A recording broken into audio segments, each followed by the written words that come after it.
bom dia. Mais uma manhã com Deus, priorizando a palavra de Deus. E nesta manhã do dia 6/4, nós vamos meditar de 1 Reis, do capítulo 20 ao capítulo 22. E que a paz do Senhor encha o teu coração nesta manhã. E nós finalizamos, o capítulo 19 com o chamado de Eliseu. É lindo. Como isso nos ensina. Eliseu priorizou, largou tudo que ele estava fazendo. O texto fala que ele voltou, se despediu do seu pai, matou a parrelha de boi, usou a madeira para fazer fogo e assar a carne, distribuiu a carne entre o povo, então partiu com Elias como seu ajudante. Que ensino esse homem nos traz, né? Quantas vezes eu e você damos tantas desculpas para não irmos, não priorizarmos o propósito de Deus na nossa vida.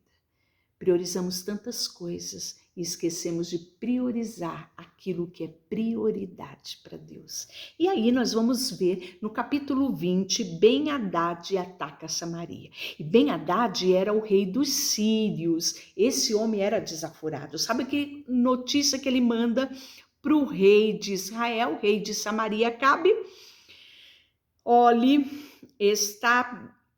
assim diz Ben-Hadad: sua prata, seu ouro são meus, bem como sua esposa e seus melhores filhos.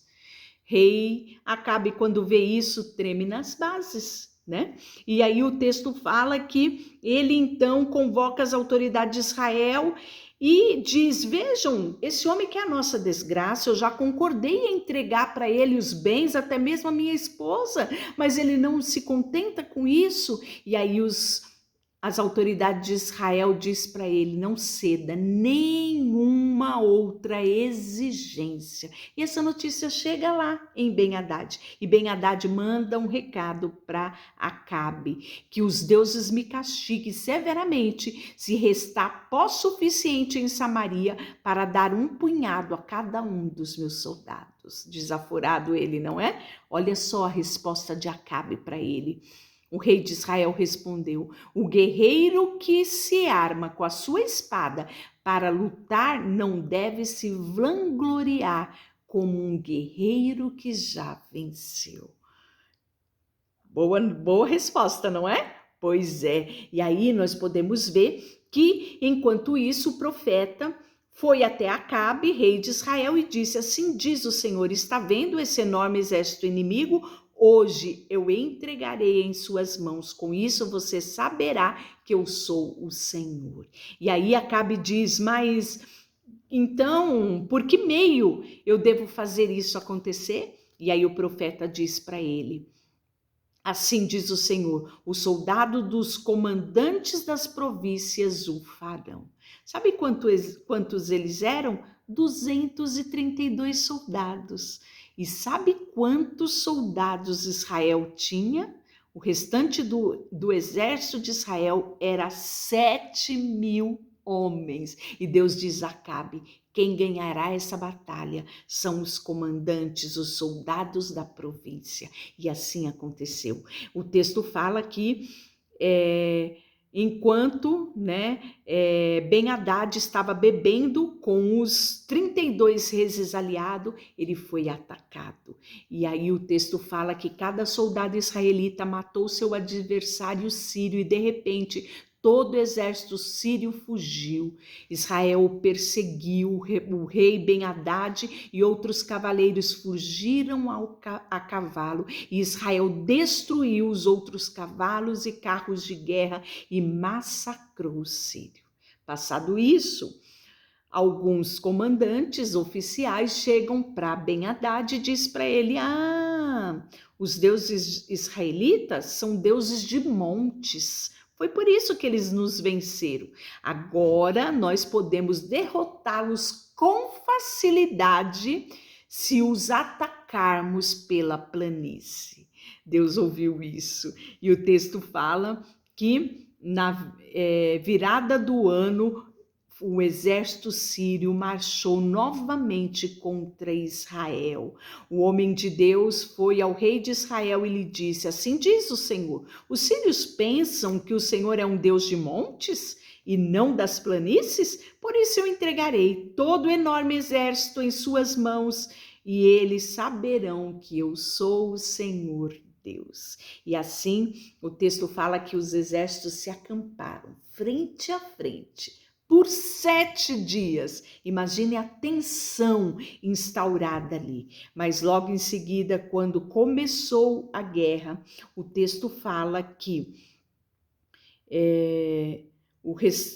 os israelitas mataram 100.000 soldados da infantaria dos sírios em um só dia. E o restante que fugiu para a cidade, o muro caiu sobre eles e mataram 27.000. E Ben-Hadad fugiu e se escondeu num quarto secreto. E disseram para Ben-Hadad: se disfarce, coloque pano de saco, chore, né? Se lamente, diga que vai devolver as cidades para o rei Acabe, e ele vai ter pena de você e ele vai poupar a sua vida. E assim fez Ben-Hadad. E não é que funcionou? O texto fala que Acabe faz acordo com Ben-Hadad e sobre essas condições o libertou e os dois fizeram um acordo. E isso não agradou o Senhor. O texto fala que o profeta condena a Acabe, né? E aí o texto nos traz aqui essa repreensão do profeta, dizendo: assim diz o Senhor, uma vez que você poupou o homem que eu havia ordenado que fosse destruído, você deve morrer em lugar dele e o seu povo em lugar do povo dele. O rei de Israel foi para casa em Samaria indignado e aborrecido. E aí nós vamos ter, né, nesse retorno dele para casa, ele vai olhar a vinha de Nabote. Logo vizinho ao palácio de Acabe tinha uma vinha de um homem chamado Nabote. E aí Acabe olha e diz: eu quero aquele lugar ali. Mas não quero a vinha não, eu quero plantar uma horta. E aí ele vai pedir a terra para Nabote. E diz até que quer comprar ou vai trocar por outro lugar. E aí Nabote responde para ele: o Senhor me livre de entregar a herança que eu recebi dos meus antepassados. Acabe, de novo, fica indignado.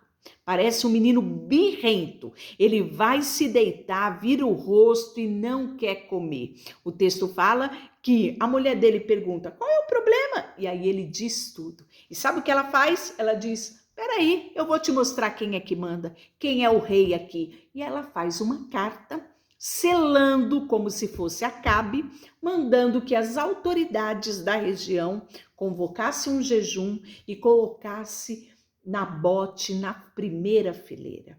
E de frente para ele colocasse 2 homens de mau caráter, que sentaria de frente para ele e o acusaria diante de todo o povo, dizendo: ele amaldiçoou a Deus e ao rei, e por causa deste ato, Nabote é apedrejado. Quando a notícia chega, Jezabel diz para ele: vá lá, pode tomar a posse da vinha, porque Nabote é morto. E aí Deus manda Elias confrontar Acabe, diz assim: vai encontrar com Acabe, desde Israel, que governa em Samaria, ele estará na videira de Nabote para tomar posse dela, transmita a ele essa mensagem, assim diz o Senhor: não foi suficiente você matar Nabote? Era preciso também roubar a propriedade dele? Por causa do que você fez, os cães lamberão o seu sangue no mesmo lugar onde lamberam o sangue de Nabote. E aí o texto vai trazer mais outras considerações do profeta para com Acabe. Depois você lê lá, que não temos tempo para falarmos uma por uma. E aí Josafá e Acabe vão se unir para vencer o exército sírio. E Acabe tem uma brilhante ideia. Fala assim: olha, Josafá, você pode ir vestido de rei, mas eu, né, como os sírios já me conhecem, eu vou fazer o seguinte: eu vou ir disfarçado. não vou vestir as vestes reais. Ou seja, eles vão passar por mim e não vão saber que sou eu. E assim a minha vida será poupada. E aí ele faz isso. E o texto fala que já tinha dado a profecia através de Micaías, que era o profeta que confrontou também muito Acabe. E o texto fala que assim eles fizeram. O rei Josafá, os soldados passaram com ele, viu ele, mas o interesse deles não era Josafá, e sim exterminar Acabe.